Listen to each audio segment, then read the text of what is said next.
Thailand Unsettled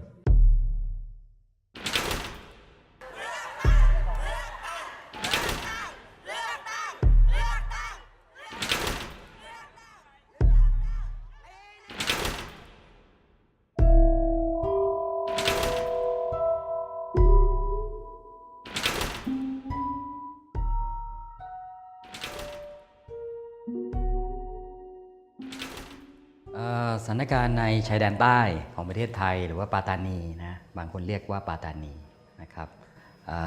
เราอยู่ในพื้นสถานการณ์ของความขัดแย้งที่มีการใช้กำลังมีการใช้ความรุนแรงเนี่ยถ้าถึงวินาทีนี้เนี่ยประมาณ15 ปีนะครับถ้าเราถือว่าวันที่4 มกราคมปี 2004เนี่ยเป็นจุดริเริ่มนะครับของความรุนแรงรอบนี้นะครับ15 ปีมานี้ก็มีอะไรเปลี่ยนแปลงเยอะนะแล้วก็มีผู้ที่เกี่ยวข้องเข้ามามีส่วนเนี่ยเยอะขึ้นทั้งที่ปิดลับแล้วก็เปิดเผยแต่ว่าถ้ามองในแง่ของจำนวนของเหตุการณ์หรือว่าตัวในแง่ของปริมาณเนี่ยนะครับ15 ปีมานี้เนี่ย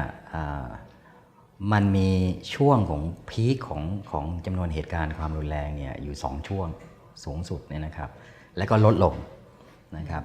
ตอนนี้วินาทีนี้ที่เราอยู่ในตอนปัจจุบันเนี่ยเป็นการลดลงในรอบที่2นะครับของความรุนแรงรอบแรกเนี่ยมันพีคขึ้นสูงสุดในช่วงปี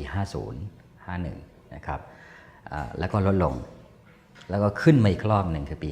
55ต่อ56นะครับแล้วก็หลัง56ก็ตกลงมาจนกระทั่งถึงปัจจุบันปีที่แล้วเนี่ย2561เนี่ยเป็นปีที่น้อยที่สุดในรอบ15 ปีนะครับแม้ว่าในช่วงปลายปีที่ผ่านมาจนกระทั่งต่อถึงต้นปีนี้เนี่ยก็จะมีเหตุการณ์ที่ปรากฏขึ้นนะครับในแง่ของความรู้สึกของผู้คนที่มีส่วนร่วมหรือว่าคนในสังคมไทยก็จะมองว่ามันเป็นเหตุการณ์เหมือนเดิมนะมีแพทเทิร์นบางอย่างที่คล้ายๆกันหรือว่าเป็นปัญหาของความรุนแรงที่ยังไม่ยุติใช่ไหมฮะแต่ว่าในแง่จำนวนมันน้อยลงจริงนะครับแต่ว่ามีบางอย่างเปลี่ยนไปนะครับคนที่เข้ามาเกี่ยวข้องในความขัดแย้งนี้ก็มีหลากหลายนะครับรัฐบาลไทยในฝ่ายรัฐบาลไทยเราเปลี่ยนมาหลายนายกรัฐมนตรีนะครับมีกลไกโครงสร้างที่สถาปนาขึ้นมาเพื่อรับมือสถานการณ์ที่หลากหลายนะฮะทั้งในทางพลเรือนแล้วก็ในทางทหารมีกฎหมายรองรับตัวอย่างที่ชัดเจนที่สุดก็คือพรบพระราชบัญญัติบริหารราชการจังหวัดชายแดนภาคใต้ซึ่งรองรับสอบต.ศูนย์อำนวยการบริหารจังหวัดชายแดนภาคใต้นะครับในปี53แต่ก่อนหน้านั้น2 ปีภายใต้รัฐประหารหลังปี2549ก็สถาปนากรมน.ขึ้นมาเป็นเวอร์ชั่นใหม่นะครับในพื้นที่จึงมีกลไกคือหลังจากความรุนแรงดำเนินมาประมาณ 4-5 ปีผ่านรัฐบาลทักษิณผ่านรัฐบาลที่มาจากการรัฐประหารเนี่ยนะครับรัฐไทยเริ่มรับมือมาในฐานะที่เป็นสถานการณ์ยืดเยื้อเรื้อรังนะครับแล้วก็พยายามที่จะวางกลไกโครงสร้างที่พิเศษพูดอีกแบบก็คือว่าสิ่งที่ความขัดแย้ง15 ปีทิ้งไว้ให้กับเราในเวลานี้ก็คือว่าพื้นที่แห่งนั้นกลายเป็นพื้นที่พิเศษเฉพาะที่มีการบริหารจัดการความขัดแย้งพื้นที่แล้วก็ผู้คนงบประมาณต่างๆเนี่ยที่พิเศษแตกต่างไปจากพื้นที่อื่นอย่างเห็นได้ชัดเจน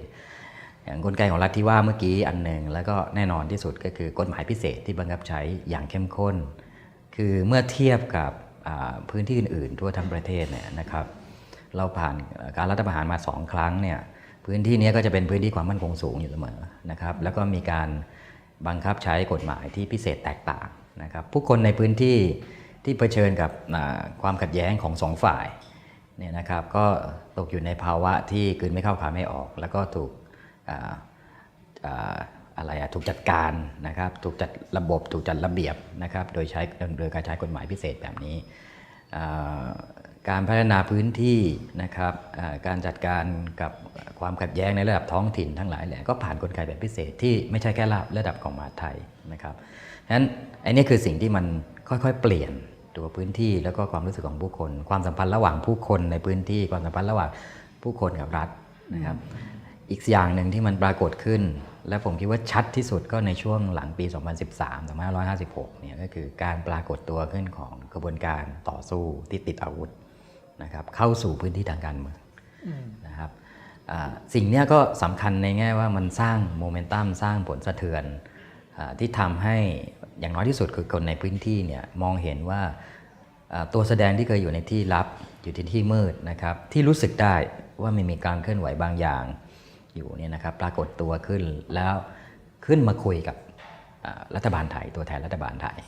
นะครับและที่น่าสนใจก็คือว่าแม้ว่ารัฐบาลนั้นเนี่ยจะถูกยึดอำนาจนะครับคณะรัฐประหารที่นำโดยปปทบนะครับก็พยายามจะสานต่อการพูดคุยนี้ด้วยทั้งที่เป็นสิ่งต้องห้ามในทางนโยบายก่อนหน้านี้สำหรับฝ่ายความมั่นคงที่จะไม่พูดคุยหรือว่าเจรจาต่อรองแต่ผมคิดว่าในช่วง 2-3 ปีแรกเนี่ยเป็นช่วงระยะที่ฝ่ายกระบวนการต่อสู้เนี่ยต้องการที่จะยกระดับมากที่สุดและก็ท้ายสุดเนี่ยเมื่อเผชิญหน้ากับฝ่ายรัฐบาลที่พยายามจะต่อต้านการต่อสู้เหล่านั้นเนี่ยวิธีการหนึ่งที่สำคัญมากก็คือการพยายามกดดันมวลชนนะครับในปี 50 เนี่ยนะครับมีปฏิบัติการทางการทหารที่สำคัญของฝ่ายรัฐบาลไทยคือการปิดล้อมตรวจค้นนะครับเพื่อทำลายโครงสร้างทางการทหารและทางการเมืองของฝ่ายกระบวนการต่อสู้นะครับสิ่งที่เกิดขึ้นคือการเชิญตัวการควบคุมบุคคลหลายร้อยหลายพันคนนะครับออกนอกพื้นที่นะครับสิ่งเหล่านี้ก็เกิดขึ้นในช่วงเวลาเดียวกันกับที่การพยายามต่อต้านของอีกฝ่ายเนี่ยค่อนข้างแรงมาพร้อมๆกับการทั้งชุมนุมเคลื่อนไหวมีกิจกรรมของการชุมนุมเคลื่อนไหวนะครับเยอะแยะมากมายในช่วงปี 50-51 นะครับคือการเผชิญหน้าของทั้งสองฝ่ายในปี 50 เนี่ยถือว่าขั้นสูงสุดนะครับเราเลยเห็นว่ามันมีเหตุการณ์จำนวนเหตุการณ์ในแง่จำนวนเหตุการณ์มันก็สูงมากและหลังจากนั้นเนี่ยมันก็ดรอปลงในทางหนึ่งก็มีการอธิบายว่าโครงสร้างที่เคยถูกจัดตั้งขึ้นมาเพื่อซ้อนอำนาจรัฐในระดับหมู่บ้านในระดับพื้นที่นะครับมันสั่นคลอนถูกทำลายฉะนั้นปฏิบัติการทางการทหารเลยดรอปลงและเข้าสู่โหมดของการปรับตัวนะครับของทั้งสองฝ่ายในปี 51 อย่างที่รู้กันกรมน.ก็ถูกสร้างมาเหตุผลสำคัญอันหนึ่งคือเพื่อรับมือปัญหาในจังหวัดชายแดนภาคใต้ด้วยแน่นอนมีปัญหาในสังคมไทยที่ต้องรับมือด้วยนะฮะในเวลานั้นก็มีการเผชิญหน้าทางการเมืองในสังคมไทยเยอะนะฮะแต่เรื่องภาคใต้เป็นเรื่องใหญ่เรื่องหนึ่งที่เขาต้องรับมือนะครับรวมทั้งการรื้อฟื้นสบต.ขึ้นมามีกฎหมายรองรับอย่างชัดเจนเพื่อเตรียมที่จะพยุงหรือว่ารักษาระยะในการแก้ไขปัญหานะครับดังนั้นเราก็เลยเห็นว่าความรุนแรงอาจจะไม่ใช่เป็นเครื่องมือสำคัญในเวลานั้นแต่การปรับตัวเพื่อจัดวางโครงสร้างใหม่ของทั้งสองฝ่ายนะอันนี้ก็เกิดขึ้นในช่วงหลังปี 51-52 แต่ 55 เนี่ยขึ้นมาอีกทีเนี่ยก็เพราะว่าเข้าใจว่าแนวทางคือการต่อสู้แนวของการปะทะเนี่ยมันกำลังเคลื่อนย้ายจากพื้นที่ในสนามในหมู่บ้านเนี่ยไปสู่อีกที่หนึ่งคือโต๊ะเจรจาเพราะฉะนั้นก็เหมือนกับหลายที่นะครับเมื่อเวลาเข้าสู่ตัวกระบวนการเจรจาพูดคุยเนี่ยนะครับเพื่อที่จะสร้างอำนาจต่อรองหรือว่าเพื่อที่จะให้ข้อเสนอของตัวเองในแง่ของกระบวนการและเนื้อหาเนี่ยถูกรับฟังจากอีกฝ่ายหนึ่งเนี่ยปฏิบัติการทางการทหารเป็นเครื่องมือในการต่อรองแบบหนึ่งนะครับแต่นี่ก็ทั้งหมดนี้ก็คือสมมติฐานที่เราเห็นนะครับแต่มันเห็นแพทเทิร์นชัดเจนว่าใน 50 แล้วก็ 55 เนี่ยมันพุ่งสูงขึ้นแล้วก็ดรอปลงผมเข้าใจว่าในเวลานี้เองก็อยู่ในช่วงของการปรับตัวบางอย่างด้วยเหมือนกันครับสมมุติถ้าให้คุณรอมฎอนลองเปรียบเทียบความขัดแย้งระหว่างเรียกว่ากลุ่มชาวพุทธและมุสลิมในพื้นที่เนี่ยทั้งก่อนและหลังรัฐประหารปี 57 เนี่ยในความเห็นของคุณรอมฎอนคิดว่ามันเป็นอย่างไรแล้วก็ที่ต่อเนื่องจากนั้นคือว่ามันมีอะไรมีความจำเป็นอะไรบ้างที่ต้องลงมือทำเพื่อที่จะขจัดความไม่ไว้วางใจระหว่างคนสองศาสนาหรือรวมไปถึงรัฐกับชาวมาลายูมุสลิมในพื้นที่ด้วยคือผมว่าอันนี้ต้องเข้าใจแต่เดิมว่าจะเกี่ยวกับรัฐประหารทั้ง2 ครั้งหรือไม่ก็เรื่องหนึ่งนะครับแต่ว่าเนื้อหาสาระของความขัดแย้งที่เรากำลังเผชิญเนี่ยนะครับมันถูกถูกเชฟถูกขัดเกลาด้วยปัญหาของการเส้นแบ่งเขาการสร้างเส้นแบ่งเขาและเรานะครับอันนี้เป็นพื้นฐานก่อนคือความเข้าใจที่คลาดเคลื่อนประการหนึ่งนะครับต่อการทำความเข้าใจความขัดแย้งในชายแดนใต้ก็คือว่าการมองว่ามันเป็นความขัดแย้งทางศาสนานะครับ และโฟกัสของคือถ้าเราใช้เฟรมมิ่งหรือว่าใช้กรอบการมองแบบนี้เนี่ยนะครับโฟกัสของมันก็จะไปดูในเรื่องของเส้นแนวปะทะหรือว่าความขัดแย้งระหว่างชุมชนใช่ไหมครับระหว่างพุทธกับมุสลิมใช่ไหมครับแต่ในความเห็นของผมเนี่ยไอเนี่ยเป็นสิ่งที่ตามมาจากความขัดแย้งหลักนะคือความขัดแย้งทางการเมืองที่ว่าตกลงแล้วเนี่ยกรุงเทพจะปกครองที่นั่นยังไงจะปกครองอย่างไรที่จะชอบทำพอเพราะว่าอีกฝ่ายหนึ่งซึ่งเป็นขบวนการต่อสู้ชาตินิยมที่ต้องการปลดปล่อยเห็นว่าการอยู่ร่วมกับรัฐไทยในปัจจุบันนี้เนี่ยมันมีปัญหาที่ไม่ลงรอยกันในเรื่องอำนาจของพวกเขาที่ถูกปล้นชิงไปนะก็เป็นอำนาจก็เป็นปัญหาในทางการเมืองแบบเหมือนกับที่รัฐชาติสมัยใหม่เผชิญกับบรรดาชนกลุ่มน้อยที่มีประวัติศาสตร์ในการ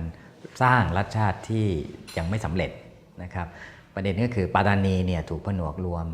ถูกมองตัวเองเนี่ยว่าเป็นอาณานิคมของกรุงเทพในขณะที่กรุงเทพมองว่าพื้นที่อย่างนี้เป็นพื้นที่และผู้คนอย่างนี้เนี่ยเป็นของเรามาแต่เดิม นี่คือใจกลางข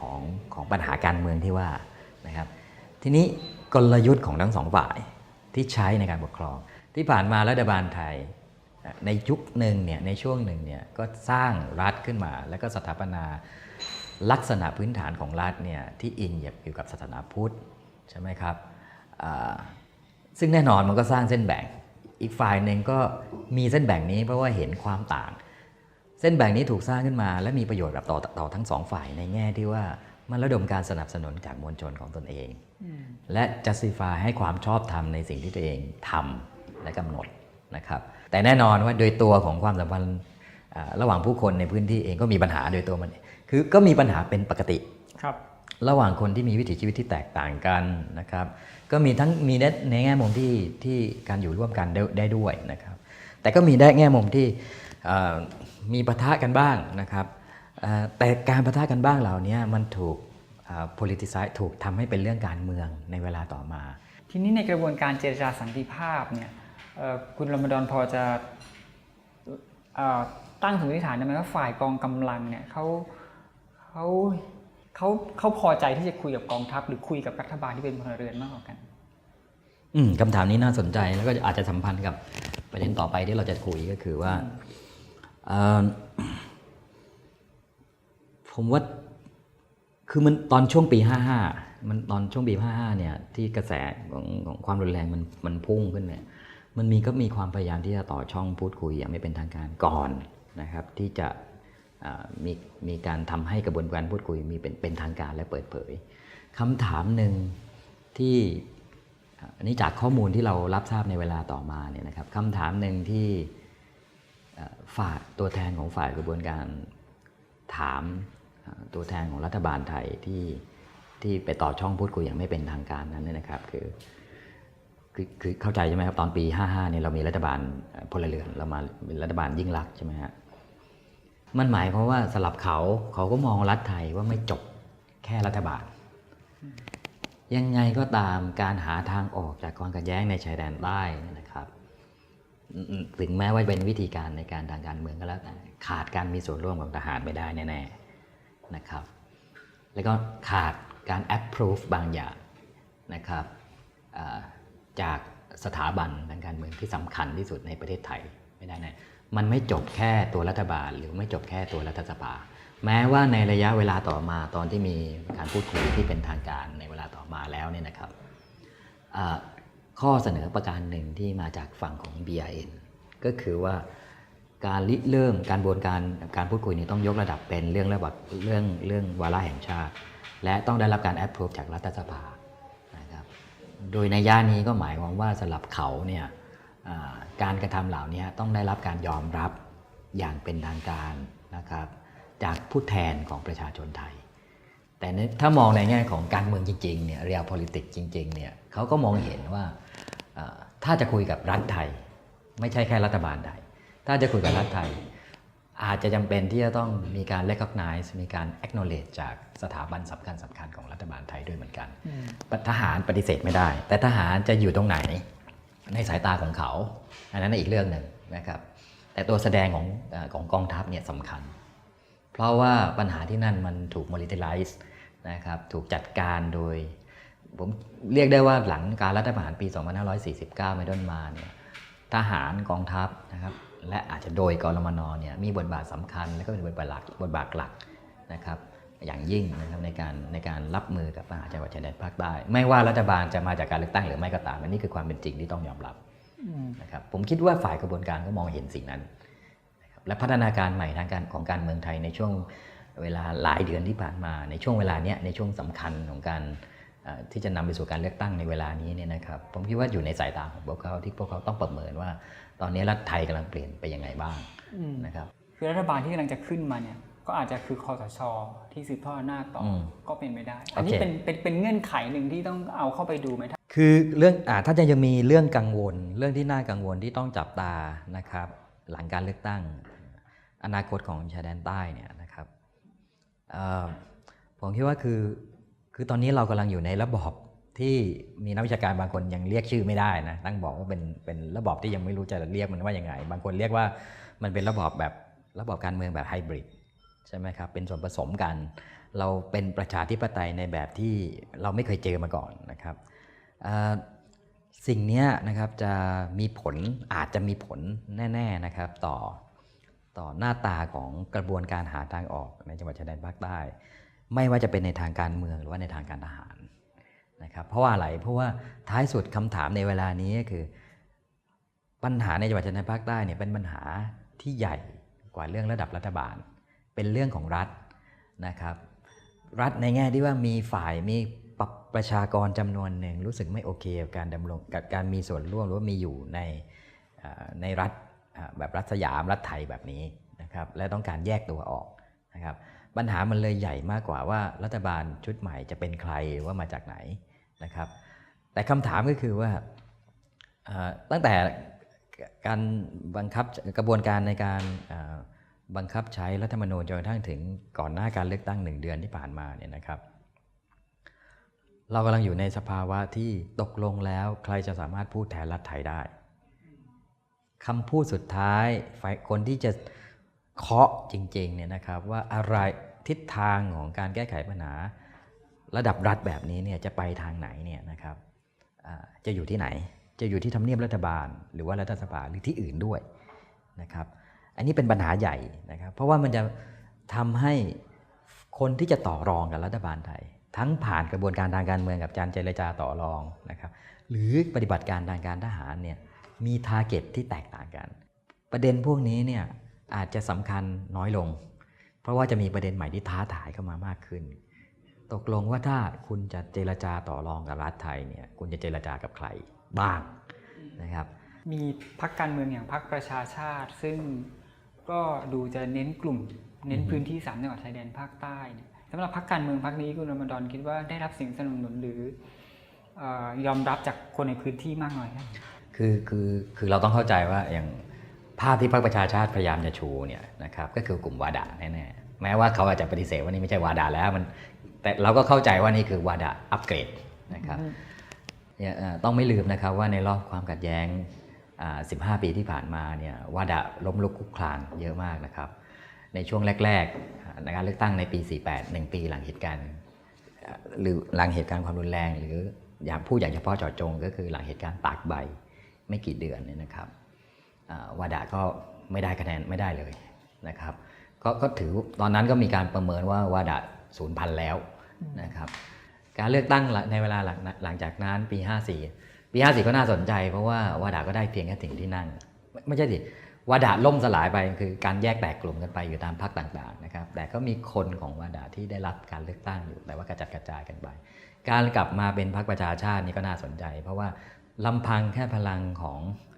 องตัวนักการเมืองเก่าๆของวาดะอย่างเดียวเนี่ยไม่พออาจจะไม่พอแต่ลักษณะพื้นฐานอันหนึ่งที่ต้องเข้าใจในจังหวัดชายแดนภาคใต้ก่อนก็คือว่าการเมืองของที่นั่นเนี่ยเรื่องนโยบายอาจจะเป็นเรื่องรองเรื่องใหญ่คือบุคคลตัวคนและเรื่องใหญ่กว่าตัวคนของหรือว่าผู้สมัครเนี่ยก็คือบรรดาเครือข่ายของหัวคะแนนนะครับซึ่งจริงๆแล้วเป็นตัวขับเคลื่อนหลักของการเมืองการเลือกตั้งในพื้นที่ฉะนั้นสิ่งนี้ครับสำหรับประชาชาตินโยบายจะว่ายังไงนั่นเรื่องหนึ่งแต่เครือข่ายของพวกเขาที่ สะสมต้นทุนกันมาจากแต่เดิมเนี่ยนะครับแต่แน่นอนก็มีคู่แข่งอย่างพรรคอื่นๆนะครับโดยเฉพาะพรรคที่อาจจะมาจากการรวมกลุ่มของกลุ่มวาดะด้วยกันเองหรือว่าหัวคะแนนของกลุ่มว่าอดีตหัวคะแนนของกลุ่มวาดะเองที่ไปจอยกับพรรคอื่นๆนะครับกลุ่มพวกนี้จะมีการแย่งชิงคะแนนฐานคะแนนเสียงพวกนี้แตกต่างกันนะครับแต่ว่าเรื่องสำคัญอีกอันหนึ่งที่ผมคิดว่าการเลือกตั้งของ3จังหวัดที่จะทำให้เกี่ยวข้องกับพรรคประชาชาติตรงที่ว่าเดิมพันของความขัดแย้งแต่เดิมที่มันเป็นแบ็กกราวด์อยู่ของการเลือกตั้งเนี่ยนะครับความขัดแย้งชาติพันธุ์การเมืองที่ว่าเนี่ยนะครับมันทำให้เดิมพันของรัฐนะครับมันมีสูงเพราะความหมายของมันไม่ได้แค่ว่าใครจะชิงที่นั่งในพื้นที่ทั้ง11เขตทั้ง13เขตเลือกตั้งเท่านั้นนะครับแต่มันหมายความว่ามันเป็นการสู้กันด้วยเรื่องว่าตกลงคุณจะอนุญาตให้คนมลายูนะครับมีพื้นที่หรือว่ามีอำนาจต่อรองในทางการเมืองมากน้อยขนาดไหนนะครับภาพที่เราเคยเห็นตอนการเลือกตั้งปี 54 เนี่ยคือการระดมทรัพยากรของรัฐจำนวนหนึ่งสนับสนุนพรรคการเมืองบางพรรคนะครับตอนนี้นะครับภาพแบบนั้นตอนนี้ยังก็อาจจะมีอยู่บ้างนะครับแต่ยังไม่ได้ชัดเจนเทียบเท่ากับตอนปี 54 นะครับแต่เราอาจจะเห็นว่าการถ้าพรรคการเมืองอย่างพรรคประชาชาติเนี่ยครองเสียงข้างมากเสียงที่นั่งส่วนใหญ่ในจังหวัดชายแดนภาคใต้เนี่ยคงมีเจ้าหน้าที่บางส่วนไม่โอเคแน่ๆนะครับเพราะฉะนั้นเนี่ยสิ่งที่จะเกิดขึ้นในช่วงเนี่ยก่อนการเลือกตั้ง 4-5 สัปดาห์นี้เนี่ยนะครับก็อาจจะทำให้เห็นว่าไอ้ข้อเดิมพันตรงนี้มันจะสำคัญขนาดไหนนะครับกังวลไหมครับว่าการเลือกตั้งจะมีเหตุการณ์ความรุนแรงในช่วงเลือกตั้งหรือก่อนเลือกตั้งช่วงใกล้ๆคือความรุนแรงในพื้นที่ที่มันมีความขัดแย้งทางการเมืองแบบหนึ่งอยู่แล้วเนี่ยนะครับมันอาจจะเกิดขึ้นได้นะครับและมันจริงๆมันมีแพทเทิร์นของมันอยู่ทั้งก่อนการลงประชามติเมื่อปี 59 ใช่ไหมครับหรือว่าทั้งการเลือกตั้งก่อนหน้านั้นเนี่ยก็มีงานวิจัยอันนี้ก็มีงานวิจัยที่สนับสนุนไอเดียที่ว่าความรุนแรงก่อนการเลือกตั้งเพียงไม่กี่สัปดาห์เนี่ยมันอาจจะเปลี่ยนกระแสและก็มีผลต่อการโหวตของคนได้ด้วยเหมือนกันนะครับแต่ทั้งหมดนี้ก็เป็นแค่สมมติฐานนะครับว่าคือมันมีแพทเทิร์นเดิมอย่างนี้เรายังไม่รู้จริงๆว่าจะเป็นยังไงท่าทีของฝ่ายของกระบวนการต่อสู้มองการเลือกตั้งยังไงก็ยังเป็นปริศนาในเวลานี้นะครับบางทฤษฎีบาง assumption เนี่ยก็มองว่าสำหรับเขาเนี่ยจุดยืนต่อการเมืองแบบระบบรัฐสภาเนี่ยไม่ได้สำคัญนะครับเพราะฉะนั้นไม่มีนโยบายที่ชัดเจนว่าจะเอายังไงหรือว่าจะเลือกใครหรือว่าจะเทคะแนนโหวตไปยังไงตอนนี้ในเวลานี้เปิดเสรีสำหรับมวลชนของพวกเขาในการที่จะสนับสนุนจะเป็นซ้ายเป็นขวาเป็นหน้าเป็นหลังแล้วแต่นะครับหรืออีกทฤษฎีหนึ่งก็มองว่าเป็นไปได้หรือไม่ว่าเขาอาจจะมองว่าการเลือกตั้งเนี่ยเป็นสิ่งที่ไม่พึงประสงค์เพราะในทางยุทธศาสตร์พื้นที่ทางการเมืองอย่างการเมืองในระบบรัฐสภาแบบนี้เนี่ยมันเท่ากับใบบ่นเซาะนะครับแนวทางของการปฏิวัตินะครับวิธีการหนึ่งที่จะปฏิเสธรัฐไทยคือการปฏิเสธการเลือกตั้งไปด้วยนะครับข้อสมมติฐานนี้ก็น่าสนใจเพราะว่าถ้าย้อนกลับไปดูทั้งผลโหวตในการลงประชามติหรือว่าการลงคะแนนเสียงเนี่ยนะครับแม้ว่าพื้นที่ใน3จังหวัดชายแดนภาคใต้จะอยู่ในลำดับต้นๆของการโหวตเทนเอาท์คือการออก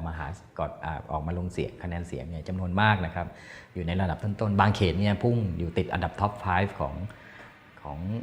ทั้งประเทศนะเนี่ยฮะแต่ว่ามันก็มีสัดส่วนของบัตรเสียเยอะเหมือนกันบ้างก็ว่าบัตรเสียงเหล่านั้นเป็นการสะท้อนน้ำเสียงของพวกเขาที่ไม่ต้องการโหวตนะครับด้วยเหมือนกันโดยอาจจะเขียนคำอื่นลงไปนู่นนี่นั่นทั้งหมดนี้ยังไม่มีหลักฐานที่เป็นประจักษ์ชัดเจนแต่นี่คือเรื่องเล่าที่มันพบอยู่ในพื้นที่นะครับว่าท่าทีของพวกฝ่ายต่อสู้เนี่ยนะครับเขาจะมองการเลือกตั้งอย่างนี้ยังไงนะครับรัฐธรรมนูญฉบับนี้ซึ่งอาจเรียกได้ว่าเป็นฉบับสืบทอดอำนาจเนี่ยถ้ามองผ่านรัฐธรรมนูญเนี่ยคุณอมรคิดว่ามันจะมีผลกระทบอย่างไรต่อการแก้ปัญหาใน3จังหวัดชายแดนภาคใต้ คือเดิมทีอ่ะอย่างที่ถ้าเราตามแล้วก็ดูสถิติของการลงประชามติใช่ไหมครับพื้นที่3จังหวัดก็เป็นพื้นที่ที่โดดเด่นมาก คือโหวตโนเยอะกว่าอย่างเห็นได้ชัดโอเคโหวตโนทั้งภาคเหนืออีสานแดงเถือกเลยใช่ไหมโนมาภาคใต้เนี่ยโดยส่วนใหญ่ทั้ง10 กว่าจังหวัดเนี่ยมัน yes เป็น majority yes ใช่ไหมฮะแต่มาเฉพาะ3จังหวัดอยู่เต็งหนึ่งเนี่ยนี่มันแดงประเด็นในเวลานั้นเนี่ยในปี59เนี่ยนะครับเวลาคนพูดถึงการเนื้อหาของรัฐธรรมนูญเนี่ยประเด็นสำคัญคือเป็นเรื่องของการเอ็นเอียงไปสู่แนวโน้มของตัวรัฐธรรมนูญในตัวบทกฎหมายของมันเนี่ยมันมีแนวโน้มที่จะสนับสนุนความเป็นพุทธนะครับประเด็นเนี้ยมันถูกต่อยอดแตกต่อกันไปเนี่ยนะครับในพื้นที่เนี่ยและมันทำให้คนรู้สึกว่าไปไกลถึงขั้นว่าถ้ารัฐธรรมนูญฉบับนี้เนี่ยประกาศใช้เนี่ยนะครับพื้นที่ของมุสลิมการสนับสนุนการอุดหนุนที่รัฐจะซัพพอร์ตต่อมุสลิมเนี่ยมันจะน้อยลงนะครับคือจริงเท็จนั้นอีกเรื่องหนึ่งแต่นี่คือ perception ของคนต่อรัฐธรรมนูญซึ่งก็อาจจะมีผลนะครับในแง่ของความไว้วางใจนะครับต่อรัฐต่อเจ้าหน้าที่รัฐนะครับหลังจากนี้นอกเหนือจากรัฐบาลทหารแล้วเนี่ยนะครับทีนี้ถ้าไปดูเนื้อหาของมันก็น่าสนใจนะครับก็คือว่าโอเคแหละเราอาจจะมีการพูดถึงเรื่องการกระจายอำนาจเมื่อกี้ตอนต้นเราพูดถึงปัญหาใจกลางของความสัมพันธ์ทางอำนาจระหว่างกรุงเทพกับปัตตานีกับผู้คนแถบนั้นใช่ไหมที่ไม่ลงรอยกันในประวัติศาสตร์และต่อเนื่องถึงปัจจุบันข้อเสนอทางเลือกหนึ่งก็คือการพูดถึงการปรับเปลี่ยนความสัมพันธ์ทางอำนาจใหม่ทีนี้รัฐธรรมนูญปี 60 นี่มันแตกต่างไปนิดหนึ่งนะครับกับก่อนหน้านี้กับ 50 หรือว่า 40 ก็ตรงที่ว่าพื้นที่ที่มันมีศักยภาพที่จะมีการปกครองตนเองใช้คำนี้นะฮะหลักการในการปกครองตนเองได้เนี่ยนะครับแล้วรัฐธรรมนูญปี 60 พูดถึงขีดความสามารถของพื้นที่นั้นๆด้วยทั้งในแง่ของเศรษฐกิจความหนาแน่นของประชากรลักษณะพื้นฐานของประชากรพูดอีกแบบหนึ่งก็คือว่าพัฒนาการอันหนึ่งที่เราเห็นก็คือรัฐธรรมนูญเนี่ยพูดถึงการกระจายอำนาจหรือว่าการปกครองตนเองใช่แต่มีเงื่อนไขว่าพร้อมขนาดไหนเรื่องนี้จะนำมาถ้าเราถกกันเรื่องนี้จริงๆก็จะนำมาสู่การพิจารณาทบทวนแล้วก็ประเมินขีดความสามารถของพื้นที่ว่าคุณสามารถอยู่ได้หรือเปล่าอยู่ได้แค่ไหนจัดการตัวเองได้ขนาดไหนจะรับความอุดหนุนกับรัฐส่วนกลางกับส่วนกลางขนาดไหนนะครับคือในแง่หนึ่งคือยังเปิดออปชันอยู่แต่ก็สร้างมีเงื่อนไขอันหนึ่งที่จะต้องคิดถึงความเป็นไปได้มากขึ้นด้วยเหมือนกันผมก็คิดว่าอันนี้ก็จะเป็นปัจจัยสำคัญนี่ครับที่จะโยงไปสู่แนวทางในการหาทางออกร่วมกันนะครับของคู่ขัดแย้งที่แล้วก็ประชาชนในพื้นที่ในอนาคตแล้วในแง่ของความโปร่งใสในการเลือกตั้งที่กำลังจะเกิดขึ้นหรือองค์กรกลางที่จะเข้าไปสังเกตการณ์นี่เป็นยังไงบ้างครับคือในพื้นที่ก็โอเคมันก็มีเครือข่ายในระดับชาติอย่างอาสาสมัครของกกต.ของ PNet นะครับที่มีพยายามสร้างเครือข่าย VWatch ก็พยายามหาอาสาสมัครนึงแล้วก็ในพื้นที่จำนวนหนึ่งก็